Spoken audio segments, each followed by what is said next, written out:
Hi guys. Hi guys. Just a quick look here at the another comparison on 2 meters of the Icom. Sorry, this is the AOR AR5000 and the Icom IC-R8500. Just going to do a quick comparison on 2 meters. Got a S7 signal on the AOR. Well, I don't know. If you've got stuff like that now, you can't take it to the dump, can you? Or the recycling centre, if you will. Yeah, I don't know, the tap man. That's what I call it, the tap man. I don't even know if that still exists. I know it's a term. Most probably, I don't even know if it still exists. Back to you. CJ?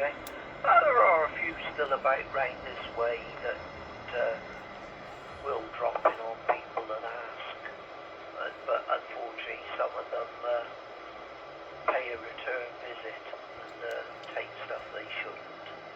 But we never went without an invite. You know, he wouldn't just drive up a road and think, oh, there's a farm, I'll go see if they got some scrap. He always, you know, put some poster flyers out and then go from there. You know, quite a few decent farmers. You know, some of them still know me and say, oh God, we miss your father, he was ever so good. Not like those passing what's-its. And I say, yeah, well, you know, the good old days. Well, there you go. It's about the same, to be honest. Yeah, Obviously, you've got a few audio filters on both radios. At the moment, I've got the APF, and I'll turn that off just to see what it sounds like without the APF on. I was just taking the hiss out of it. One way or the other. Occasionally you'd have to charge him because it was absolute rubbish, you know. But, you know, it was all fun. That's, you know, we've still got a few things he kept back that turn up every now and again. But there we are, you know, what is. But, you know, back to you, Al.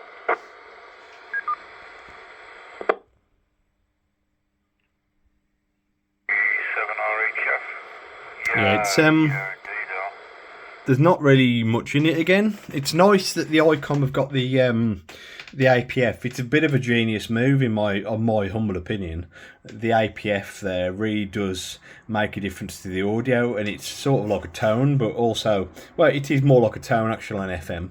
It's a really nice tone control on FM, but it seems to block out quite a bit of interference as well as being a tone control. Yeah, it is quite a nice filter, and it's sort of a digital audio filter that's not very well marketed on this. Well, it probably was when it was released, but that's just my opinion on the APF. I'm a big fan of it.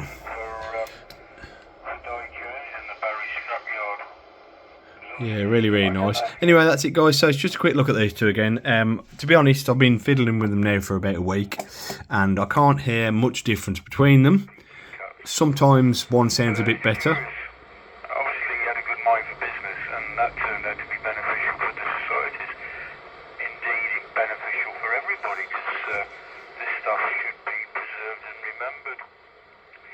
And just going back to another comment about electricity and the way that we are now, good old days, if you will. It's funny to think that if something ever happened and you had no sort of power source, would we ever go back to that? Yeah, they seem very similar to me, and like I said, it's a big preference most of the time where I can't tell much between them. I don't prefer one to the other. It's just preference, and and one, like I said a few times now, the AOR is more technologically advanced than the Icom, and the Icom's a bit more of a easier drive, if you want, yeah, sort of an easy operation than the AOR's much more in-depth menu driven, etc. And more fiddly because the controls are it's inherently more fiddly because the controls are quite a bit smaller, whereas you've got larger controls. The radio's twice the weight. at 7 kilos compared to 3.5 kilos in the books anyway. I haven't weighed them, but otherwise, yeah, really close. So if anyone's got any comments on this, please let me know. Thanks for watching. Don't forget to like and subscribe.